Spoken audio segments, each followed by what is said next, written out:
ya kan? Ada kan? Kalau misalkan kita perhatiin nih Kak, dari entah itu sebelum workshop, setelah mengikuti workshop, bahkan ketika mengikuti, itu banyak banget yang nanya mirroring itu caranya gimana sih? Ya nggak? Banyak banget kayak yang nanyain kayak gitu. Atau mungkin salah kita ya kan? Ngasih foto teorinya foto Mas Ari lagi gitu. Fotonya terlalu serius. Kalau fotonya Kak Sinta mungkin beda ya. Nah mungkin gitu kali ya. Atau kenapa sih Kak sebenarnya mirroring itu hal yang paling susah buat dilakukan? Bahkan sering timbul pertanyaan kayak 15 menit boleh nggak sih? 10 menit boleh nggak sih? Duduknya gimana segala macem. Nah, kenapa sih? Padahal Mas Riko menganjurkan US mirroring dulu, ya, gitu. Menurut Kak Sinta gimana? Aku cerita dulu ya. Okay. Jadi pertama kali aku tuh udah dikasih tahu Kak Riko soal mirroring ini jauh sebelum adanya tanpa pintu ini. Oke. Tapi aku nggak berpraktek. Kayak setahunan gitu. Aku nggak pernah sama sekali karena aku merasa kayak nggak ada yang salah sama aku gitu. Setahunan, kayak, karena itu ya kayak nggak merasa ada yang salah. Nggak merasa ada yang harus diterima apa ya rasa sakit yang harus diterima enggak sih, kayaknya aku baik-baik aja gitu. Terus sampai akhirnya aku ketemu sama salah satu temen aku dan kayaknya aku ngerasa kalau sama dia itu aku insecure banget parah, mungkin karena dari nggak ngerti ya, aku kayak insecure aja gitu. Terus itu tuh bikin aku jadi stres, aku sampai nangis, aku sampai demam tinggi. Sampai demam? Iya. Karena insecure? Oke, menarik. Terus akhirnya aku cerita sama Kak Riko ya, tapi dengan gayanya dia yang kayak ya udah sana mirroring aja gitu. Dengan cuek, sok cool ya gitu. Ekspresinya sangat ini ya, mencerminkan ya. Iya, udah kebayang kan. Oke. Terus akhirnya aku bertekad nih, wah kayaknya aku harus sembuh malam ini juga gitu. Terus apa ya, padahal tuh aku mager banget. Mirroring itu kan kayak membosankan, bukan kayak sih, emang membosankan ya. 1 jam lagi. Iya kan? Iya kan? Kayak ngantuk, apa, aduh bosan lah pokoknya. Tapi aku bertekad mau sembuh karena nggak nyaman dengan apa ya, aduh aku jadi stres gitu, kayak aduh aku mau bunuh diri aja gitu. Bahkan sempat berpikiran kayak gitu. Iya, lebaynya gitu sih. Tapi ini nggak sih Kak, ini sedikit flashback ya. Sebelum mirroring tuh emang banyak banget pikiran di kepala yang sebenarnya itu nggak perlu kita pikirin, muncul gitu. Oke. Banyak banget. Terus akhirnya aku mirroring kan. Itu hari pertama sama hari kedua emang agak lebih sulit hari pertama sih, karena kayak melawan diri sendiri ya. Melawan diri sendiri apa ya? Kayak melawan ego lah. Iya. Ya, karena kan yang dilakukan nggak nyaman gitu kan awalnya. Terus hari kedua itu mulai biasa aja tapi tetap nggak nyaman. Hari ketiga sama hari keempat, 4 hari doang pada laku mirroringnya, nggak 20 hari ya, tapi sejam semuanya. Hari keempat udah mulai enak, plong, terus aku kayak ih anjir, gue cantik anjing gitu. Ini nggak usah ditet gitu kan. Tuh guys, jadi kalau kalian tadi perhatiin, kalau Mas Riko dan teman-teman itu kan menyarankan mirroring itu 21 hari. Ya jangan berpatokan di situ. Kalau selama 4 hari, 3 hari, bahkan ya let's say seminggu lah amannya, itu udah nggak merasakan sensasi, ya udah selesai gitu ya. Oke. Nah tapi Kak, itu kan tadi Kak Sinta sempat bilang selama 1 jam full. Iya. Ada nih banyak bahkan yang nanya, boleh nggak sih di korting waktunya jadi 15 menit? Boleh nggak sih 10 menit doang? Atau, aduh aku capek nih duduk kayak Mas Hari yang mengkangkang kayak gitu di kursi. Boleh nggak sih duduk aja, lesehan gitu? Nah, pikiran itu tuh timbul karena belum mirroring atau ya itu adalah sebuah hambatannya? Itu alasan doang sih.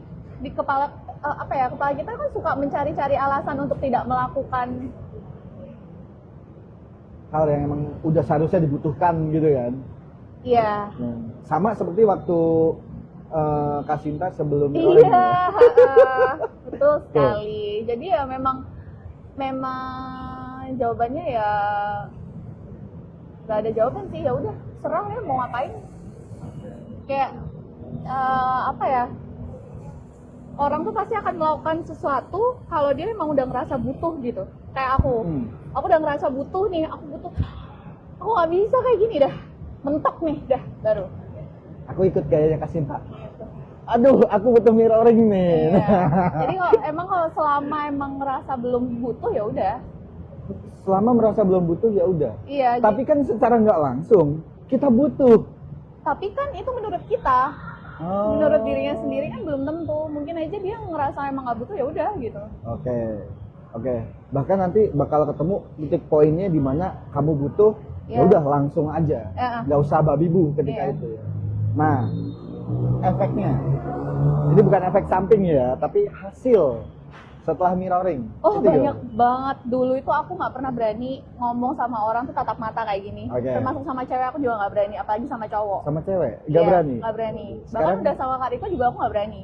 Oh iya? Cuman dia doang satu-satunya laki-laki yang aku berani menatap matanya. Aku selalu nggak nyaman. Aku yang kedua guys. Terus setelah mirroring aku jadi berani ngobrol sama orang tuh tatap mata dan lama. Dan aku nyaman aja gitu. Ya, saya bukan yang kedua gitu. Langsung divalidasi. Oke.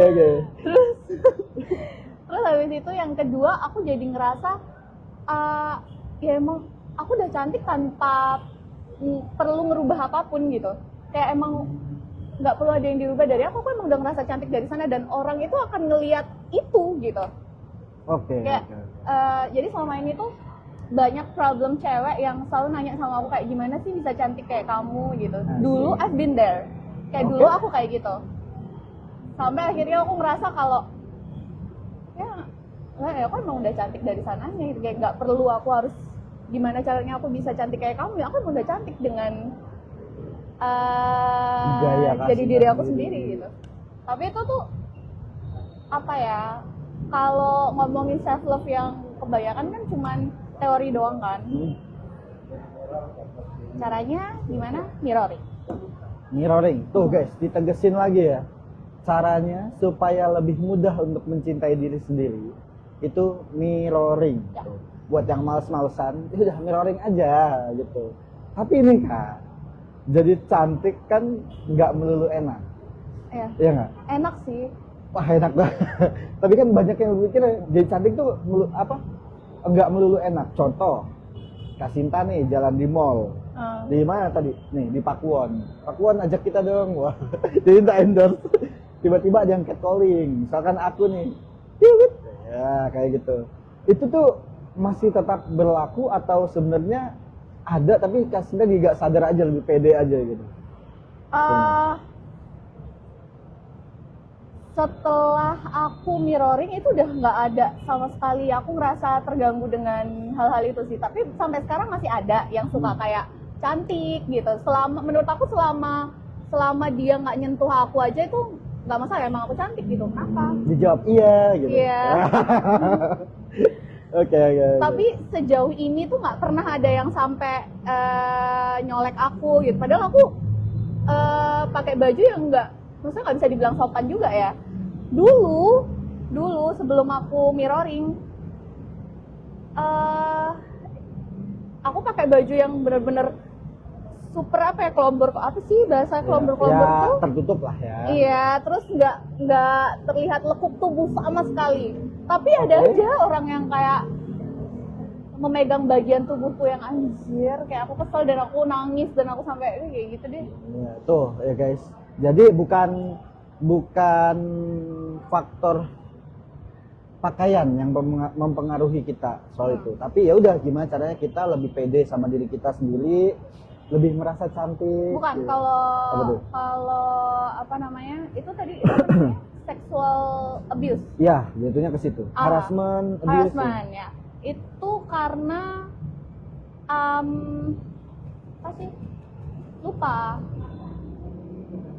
Oh iya ya, karena pendaman pelecehan seksual menarik orang serupa juga gitu. Oh. Ya, jadi kalau ceweknya udah sembuh dengan trauma seksual itu, ya dia akan terbebas dari hal tersebut. ya Dan itu sembuh berkat mirroring.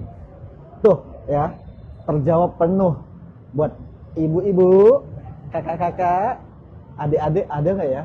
Saya kan masih 26, tapi kemungkinan kan ada nih yang lebih muda. Nah itu nggak adik-adik juga, teman-teman yang masih ragu buat mirroring, buktinya di sebelah saya. Bohong kalau dia ngomong nggak cantik.